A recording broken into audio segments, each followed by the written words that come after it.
ആകാശവാണി.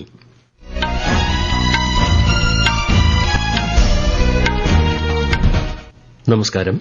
വാർത്തകൾ വായിക്കുന്നത് തുളസീദാസ് പരമേശ്വരൻ.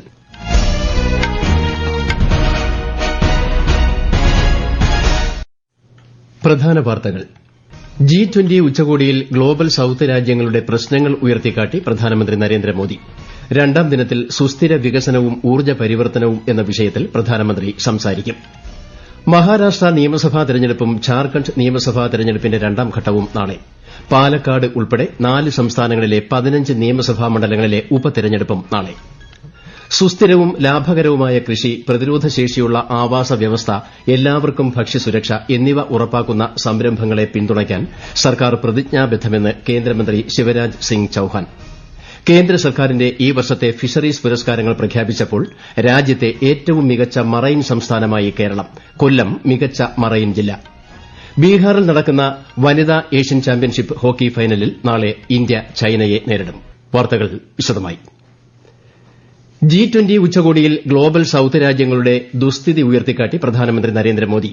ആഗോളമായുള്ള സംഘർഷങ്ങളുടെ ദൂഷ്യഫലങ്ങൾ അനുഭവിക്കുകയാണ് ഗ്ലോബൽ സൌത്ത് രാജ്യങ്ങൾ. ഭക്ഷണം, ഇന്ധനം, വളം തുടങ്ങിയവയുടെ വിതരണത്തിൽ പ്രശ്നങ്ങളുണ്ട്.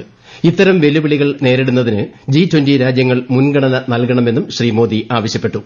സാമൂഹ്യ ഉൾച്ചേർക്കലും വിശപ്പിനും ദാരിദ്ര്യത്തിനുമെതിരെയുള്ള സമ്മേളനത്തിൽ സംസാരിക്കുകയായിരുന്നു ഇന്ത്യൻ പ്രധാനമന്ത്രി. സമ്മേളനത്തിന്റെ ആദ്യ ദിവസം റിയോ ഡി ജനീറോ പ്രഖ്യാപനം അംഗീകരിച്ചു. സുസ്ഥിര വികസനം, കാലാവസ്ഥാ വ്യതിയാനം, ആരോഗ്യം, സാമ്പത്തിക വീണ്ടെടുപ്പ് തുടങ്ങിയവയിൽ ഊന്നിയാണ് പ്രഖ്യാപനം. രണ്ടാം ദിവസം സുസ്ഥിര വികസനവും ഊർജ്ജ പരിവർത്തനവും ഡിജിറ്റൽ അടിസ്ഥാന സൌകര്യം എന്നീ വിഷയങ്ങളിൽ അംഗങ്ങൾ സംസാരിക്കും. ഇതിൽ സുസ്ഥിര വികസനവും ഊർജ്ജ പരിവർത്തനവും എന്ന വിഷയത്തിൽ ശ്രീ മോദി സംസാരിക്കും. റിയോ ഡി ജനീറോയിൽ G20 ഉച്ചകോടിക്കിടെ നിരവധി ലോക നേതാക്കളുമായി പ്രധാനമന്ത്രി നരേന്ദ്രമോദി കൂടിക്കാഴ്ച നടത്തി. Egypt president Abdel Fattah el Sisi, ദക്ഷിണ Korean president Yoon Suk Yeol, European commission president Ursula von der Leyen എന്നിവരുമായി ശ്രീ നരേന്ദ്രമോദി ചർച്ച നടത്തി. ബ്രിട്ടീഷ് പ്രധാനമന്ത്രി കെയർ സ്റ്റാമറുമായും ശ്രീ മോദി ചർച്ച നടത്തി. ഫ്രഞ്ച് പ്രസിഡന്റ് ഇമാനുവൽ മാക്രോയുമായും ഇറ്റലി പ്രധാനമന്ത്രി ജോർജിയ മെലോണിയുമായും ബ്രസീൽ പ്രസിഡന്റ് ലുല ഡിസിൽവയുമായും കൂടിക്കാഴ്ച നടന്നു. G20 യോഗത്തിന്റെ രണ്ടാം ദിവസത്തിൽ ഇന്ത്യൻ പ്രധാനമന്ത്രി അർജന്റീന, ചിലി, ഓസ്ട്രേലിയ രാജ്യങ്ങളിലെ നേതാക്കളുമായി കൂടിക്കാഴ്ച നടത്തും. ഈ രാജ്യങ്ങളുമായി ചേർന്ന് സംയുക്ത പ്രസ്താവനയും നടത്തിയേക്കും. ഉച്ചകോടിക്ക് ശേഷം പ്രധാനമന്ത്രി ഗയാനയിലേക്ക് യാത്ര തിരിക്കും. സ്വതന്ത്രവും സുരക്ഷിതവുമായ സമുദ്ര ശൃംഖലകളെക്കുറിച്ചുള്ള കാഴ്ചപ്പാടാണ് ഇന്ത്യ ലോകത്തിന് മുന്നിൽ തുറന്നു വയ്ക്കുന്നതെന്ന് പ്രധാനമന്ത്രി നരേന്ദ്രമോദി. കേന്ദ്ര തുറമുഖ ജലഗതാഗത മന്ത്രാലയം ന്യൂഡൽഹിയിൽ സംഘടിപ്പിച്ച സാഗർ മന്ഥൻ പരിപാടിയെ അഭിനന്ദിച്ചുകൊണ്ട് അയച്ച സന്ദേശത്തിലാണ് പ്രധാനമന്ത്രി ഇക്കാര്യം പറഞ്ഞത്. സമുദ്ര സഹകരണ മേഖലയിൽ കൂടുതൽ മികവ് പുലർത്താൻ ഇന്ന് സമാപിച്ച സാഗർ മന്ഥൻ പരിപാടിയിലൂടെ രാജ്യത്തിന് സാധിക്കുമെന്നും അദ്ദേഹം പ്രത്യാശ പ്രകടിപ്പിച്ചു. മഹാരാഷ്ട്ര നിയമസഭാ തെരഞ്ഞെടുപ്പും ഝാർഖണ്ഡ് നിയമസഭാ തെരഞ്ഞെടുപ്പിന്റെ രണ്ടാം ഘട്ടവും നാളെ. മഹാരാഷ്ട്രയിലെ നന്ദേദ് ലോക്സഭാ മണ്ഡലത്തിലേക്കും 4 സംസ്ഥാനങ്ങളിലെ 15 നിയമസഭാ മണ്ഡലങ്ങളിലേക്കും ഇതോടൊപ്പം തെരഞ്ഞെടുപ്പ് നടക്കും. പഞ്ചാബ്, ഉത്തർപ്രദേശ്, ഉത്തരാഖണ്ഡ്, കേരളം എന്നിവിടങ്ങളിലെ നിയമസഭാ മണ്ഡലങ്ങളിലാണ് ഉപതെരഞ്ഞെടുപ്പ് നടക്കുന്നത്. എല്ലാ ഒരുക്കങ്ങളും പൂർത്തിയായി. മഹാരാഷ്ട്രയിൽ 288 നിയമസഭാ മണ്ഡലങ്ങളിൽ ഒറ്റഘട്ടമായാണ് നാളെ വോട്ടെടുപ്പ്. രാവിലെ 7 മണി മുതൽ വൈകിട്ട് 6 മണി വരെയാണ് പോളിംഗ്. 4136 സ്ഥാനാർത്ഥികളാണ് മത്സര രംഗത്ത് ഉള്ളത്. ഇതിൽ 2086 പേർ സ്വതന്ത്രരാണ്. ഝാർഖണ്ഡിൽ 12 ജില്ലകളിലെ 38 നിയമസഭാ മണ്ഡലങ്ങളിലാണ് രണ്ടാം ഘട്ടത്തിൽ തെരഞ്ഞെടുപ്പ് നടക്കുക. രാവിലെ 7 മണി മുതൽ വൈകിട്ട് 5 മണി വരെയാണ് വോട്ടെടുപ്പ്. ഏതാനും പ്രശ്നബാധിത ബൂത്തുകളിൽ 4 മണിക്ക് വോട്ടെടുപ്പ് അവസാനിക്കും. വോട്ടെടുപ്പ് സാമഗ്രികളുടെ വിതരണമടക്കം പാലക്കാട് നിയമസഭാ നിയോജക മണ്ഡലത്തിൽ ഉപതെരഞ്ഞെടുപ്പിനുള്ള ഒരുക്കങ്ങൾ പൂർത്തിയായി.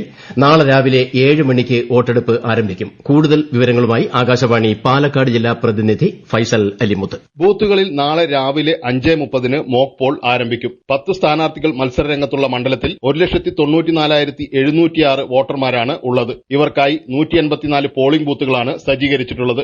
എല്ലാ പോളിംഗ് സ്റ്റേഷനുകളിലും വെബ്കാസ്റ്റിംഗ് സംവിധാനം ഏർപ്പെടുത്തിയിട്ടുണ്ട്. 7 പ്രശ്നബാധിത ബൂത്തുകളിൽ കൂടുതൽ സുരക്ഷ ഒരുക്കും. വോട്ടർ പട്ടികയിൽ ഇരട്ട വോട്ട് പരാതി ഉയർന്ന സാഹചര്യത്തിൽ നിരീക്ഷണം ശക്തമാക്കാനും തീരുമാനിച്ചിട്ടുണ്ട്. വോട്ടെടുപ്പ് സുഗമമാക്കാനും ക്രമക്കേടുകൾ തടയാനുമുള്ള എല്ലാ സംവിധാനങ്ങളും ഉറപ്പാക്കിയിട്ടുണ്ടെന്ന് ജില്ലാ കളക്ടർ ഡോക്ടർ എസ് ചിത്ര അറിയിച്ചു.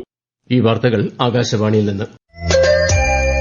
ആകാശവാണി വാർത്തകളും വാർത്താ അധിഷ്ഠിത പരിപാടികളും All India Radio news Thiruvananthapuram YouTube ചാനലിലും All India Radio news Thiruvananthapuram Facebook പേജിലും AR News_ തിരുവനന്തപുരം ഇൻസ്റ്റഗ്രാം അക്കൌണ്ടിലും AR News_TVM X ഹാൻഡിലും ലഭ്യമാണ്.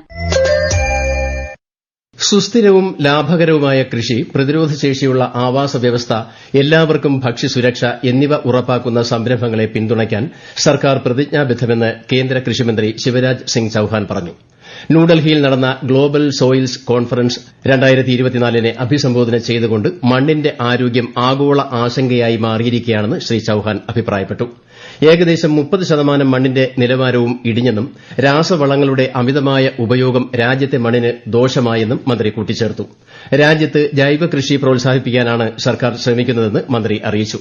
പ്രാദേശികവും ആഗോളവുമായി മണ്ണുമായി ബന്ധപ്പെട്ട വെല്ലുവിളികളെ അഭിമുഖീകരിക്കുന്ന നൂതനാശയങ്ങൾ വികസിപ്പിക്കുന്നതിൽ പെൺകുട്ടികളും ഗവേഷകരും നേതൃപരമായ പങ്ക് വഹിക്കണമെന്നും അദ്ദേഹം കൂട്ടിച്ചേർത്തു. കഴിഞ്ഞ 50 വർഷമായി രാജ്യം വിവിധ മേഖലകളിൽ കൈവരിച്ച നേട്ടങ്ങൾ പോലീസ് സേനയുടെ പ്രവർത്തനങ്ങളിൽ മാറ്റം വരുത്താൻ പ്രയോജനപ്പെടുത്തേണ്ടതുണ്ടെന്ന് കേന്ദ്ര ആഭ്യന്തരമന്ത്രി അമിത്ഷാ ഗുജറാത്തിലെ ഗാന്ധിനഗറിൽ നടക്കുന്ന അഖിലേന്ത്യാ പോലീസ് സയൻസ് കോൺഗ്രസിന്റെ സുവർണ ജൂബിലി സമ്മേളനം ഉദ്ഘാടനം ചെയ്യുകയായിരുന്നു അദ്ദേഹം.